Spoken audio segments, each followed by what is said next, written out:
এই আপেলটি দেখে দেখে যে একটা আপেল তৈরি করতে পারবো তাকে আমি 1 লক্ষ টাকা পুরস্কার দিব।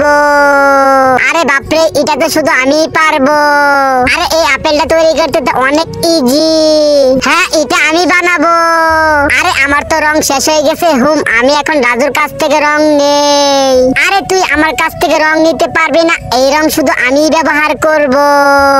আরে এখন যে কি করি? এই তো হ্যাঁ, এই বোনের কাছ থেকে লাল রং আছে, এখন আমি ওর কাছ থেকে চুরি করে নেই। এই এখন থেকে সর বলতেছি। আরে এই পুরস্কার তো আমরাই নিব। এই এখন যে আমি কি করি? আমার কাছে তো সবুজ রং আছে। হ্যাঁ, এটা দিয়ে এখন আমি রং করি। আরে স্যার দেখো, আমারটা হয়ে গেছে। আরে রাজু দেখ দেখ, চম্পা আপেল তৈরি করেছে।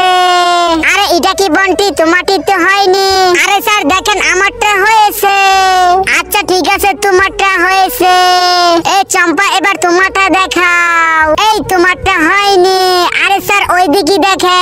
কিন্তু তার আগে তুমি যদি শয়তানকে ঘৃণা করে আল্লাহ সবাইকে ভালোবেসে থাকো তাহলে ভিডিওতে একটা লাইক করে চ্যানেল সাবস্ক্রাইব করে দাও আর কমেন্টে সুন্দর করে বলে যাও I love you Allah. Sir ওইদিকে দেখেন, আপেলের রং তো সবুজ, তাই তো আমি সবুজ রং করেছি। আরে বাপরে।